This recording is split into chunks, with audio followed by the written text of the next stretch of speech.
Welcome back for another video with Larry's Fountain Pens, and I'm Larry the Pen Bug Guy. Today I'm going to be redoing a review that I did a few days ago on the Duckbill Gothic Parallel Pen. It's a calligraphy pen, and the problem was the previous video that I did that the pen was sent to me. It wasn't the Duckbill. I noticed that off when I noticed that the nib said Wingsong. So all that's been taken care of, and I've had that pen, I don't know how long now, but I, did message the seller a while back, and well, the pen came in yesterday, I believe. So I do have the pen now in my possession. Only one. The other two, for some reason, I never received them, but that's another story for another day. So let's get to it with the Duckbill Gothic calligraphy fountain pen. This is the 0.7 millimeter, and it comes just like this in a sleeve. And I'm going to take it all apart and put it back together so to show you how simple this is. The material is the organic plastic. Let me take it out of the sleeve. Set that aside. Now, automatically this reminds me of a Lamy because of the clip. And here is the Lamy right here. As you see, side by side. And they're just about the same dimensions, believe it or not. Ink window. So everything's just about a pretty decent copy, but it's still not a Lamy, right? But anyway,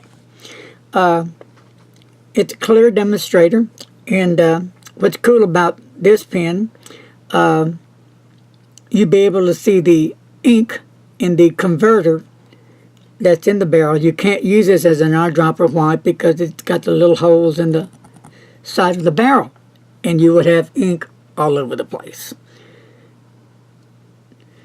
And on the cap, you see the little, there's another plastic cap inside. Well, I'll show you what that's for in a few seconds. On the clip itself, as it goes up to the top of the cap, it looks like it fits into that finial that's on top. It's black and just flat. And it looks like all this is one piece, that this, you can probably push the top out of the finial right there on top and just probably take out the clip. So there's not a whole lot going on with the pen. There's no glamour. There's nothing. It's just what you see here. And that's okay, because the pen is made for calligraphy to write with, Gothic, as it says, parallel. So it's interesting. And they have the other nib sizes, which is the 1.1 of 1.5. Those are the two that I hadn't got in yet. And then they have a 1.9, a 2.5, and the 2.9. I won't use the 2.5 or 2.9, probably not even the 1.9, unless I'm going to draw something. But the 7, the 1.1, and the 1.5, I would use it periodically when writing. I wouldn't use it probably a whole lot. But let's pull off the cap. Pretty tight there, and let's hear it click. Nice little snap there. If you can hear that again. Nice snap, so it's in there securely. And the clip, it's not too tight. It will secure to your pocket. And that's a good thing, so your pen won't fall out. And so as I'm looking in the cap, there looks like a screw that holds everything together. And I bet you if I unscrewed that, the clip and the inside of the cap liner would come off. But I'm not going to do that right now. So, anyway, now let's go take a trip down the barrel to the grip. The grip is a nice size grip. And as you go down to the feed, you can see there's plastic. And then the nib, that's the most important part. It does say 0.7, and that's a good thing because it tells you what size nib you have. A lot of the nibs, like the Jinhao nibs, they don't say what size nibs they are. And some other Chinese brand nibs, and it's, I don't know, kind of irritates me because if I forget to write down the pin and the nib size, then I'm going to forget what size nib it is, then I have to go through this whole process to determine is it a fine, medium, or broad. But anyway, it has a little bit of detail on the pin. It's not on the nib, excuse me. It's not a bad looking nib, it's decent. So let's unscrew the barrel off, and it comes with a converter. And as I take them apart and lay on the sides there, now we're going to get the converter out, and it just pulls right out. And then to put it in, boom. Push it in, and then pull it out. So now we have 1, 2, 3, 4. Well, for those of you that likes to change out of nibs, this is most likely a number 5 nib, so you can probably change this out to a different nib or put this nib in another number 5 pin if you care to do so. But let me remind everybody this. If you at any time change out a nib on one of your pins to a different nib, then you're going to void that warranty. Let's say if you're going to do a Montverde and you're going to put a Goulet nib in there, well, you're going to automatically lose that warranty that's on the pin because you put a different nib in there. So when you change out nibs, remember that you take that responsibility upon yourself. I do that.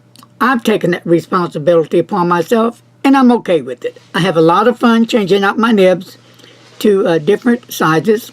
So let's take this nib out. I got my rubber grip, and it's real simple to come out. Real simple. So let's take everything apart. So here we go. You gripped the feed along with that, is that correct? Yeah, I got it just like this. And I get on the side and I do both sides. The top of the nib and feed, and I pull it straight out. Sometimes I may have to get them on the side and wiggle them back and forth if they're in there real tight to try to get it out. But you want to be careful not to damage the fins on this nibs or on any nib. So here we go. So to this pin, you've got 1, 2, 3, 4, 5, 6 pieces that come together and make a fountain pen. And that's pretty cool. For $1.50, this is what you get.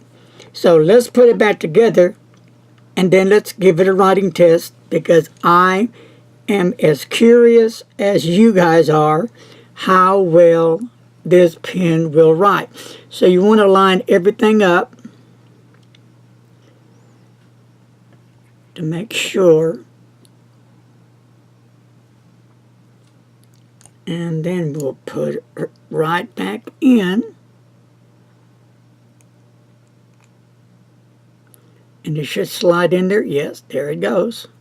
It slides right back in there, as you can see.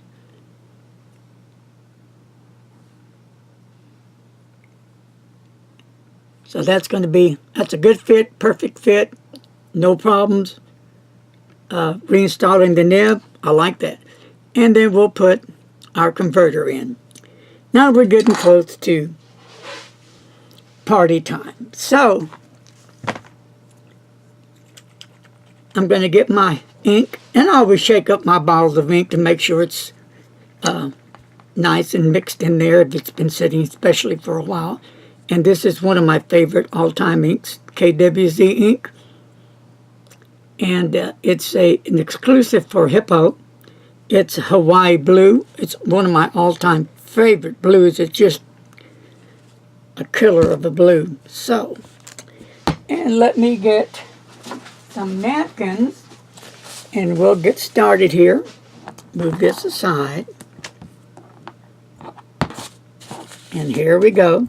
So you see everything firsthand on this video. So it may be a little lengthy, but you're seeing the whole process. You saw me taking everything apart. You saw me putting everything back together. Now you're seeing me inking it up. And I'm not going to ink it up a lot. I'm not going to fill it. I'm just going to, enough for the writing sample, and hope that should be enough.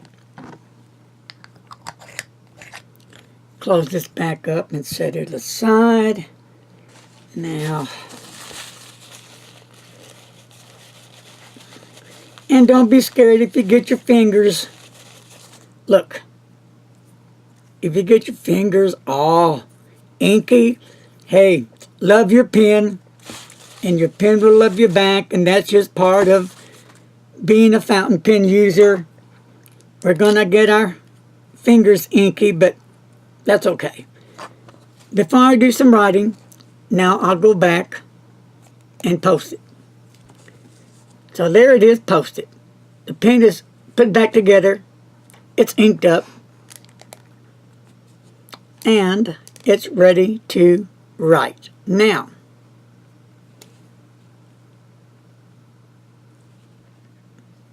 let me make sure that I got everything lined up just to get some of that juicy blue ink right there. Yeah.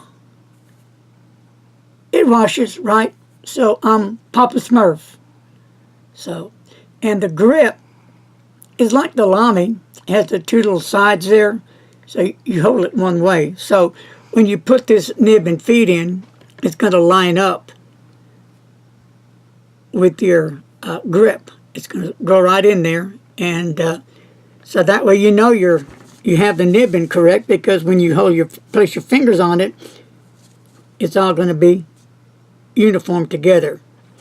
So would I use the pen? With the cap? Well, you don't need to, because I have small hands, so the pen is large enough to use it without the cap. But me, it looks a little large with the cap, but you know, what the heck? I'm the odd reviewer. I'm the one that goes for broke, so I do things a little different, but that's okay. That's me. Everybody has their own thing. So let's get some writing done. This is KWZ, and this is Hawaii blue. And we'll do some swirls. The pen does write very nice. I'm going to give it that. Check for wetness. Remember, this is a 0.7, so, and it does have some wetness to it. Upside down.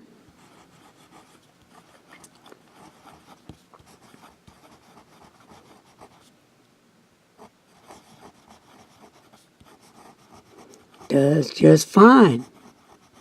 You can get some different line variation. Now we'll do some writing.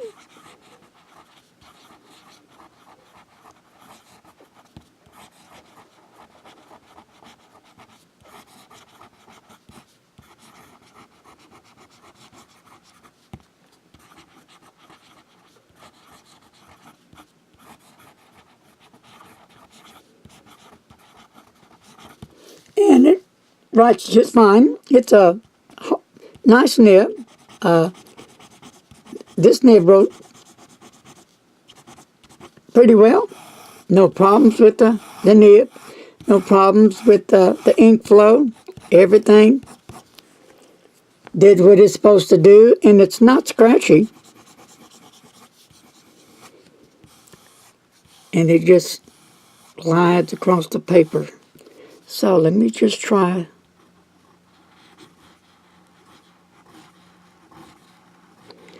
And that's with pressure and no pressure.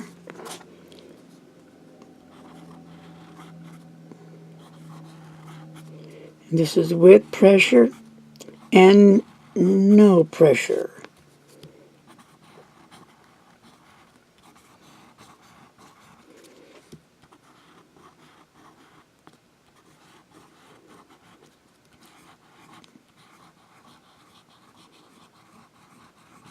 And it does write well. Well, no, it's not no gold nib. No, it's not no palladium nib. It's a steel nib, 0.7, with organic plastic materials. Very plain, very simple, but it does what it's supposed to do right. Sorry I didn't have the other two pens so I could do a comparison with the nibs, but that's just how it rolls sometimes when you're doing reviews, right? Well, I'm going to close it up for now. I hope you found the Duckbill fountain pen interesting. I know I have. I'm glad I got the pen in finally and corrected the problem. Leave your comments below. Like my fingers? Time to go wash my hands. Be safe and don't text and drive. Talk to you guys later. I'm out of here.